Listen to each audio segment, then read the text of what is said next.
What's going on, everyone? Today I got a 2022 Toyota Tundra. We're going to reset the scheduled maintenance required message you get on the dash.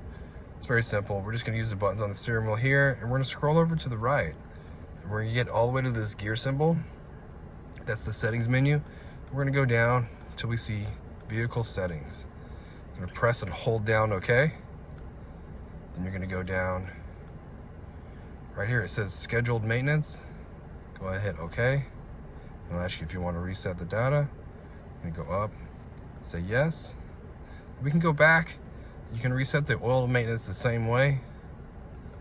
Press OK, then go up to reset, hit OK. And then go back. Well, I hope the video was helpful, and if it was, I'd really appreciate it if you liked and subscribed. You guys take care, be safe, and have a great weekend.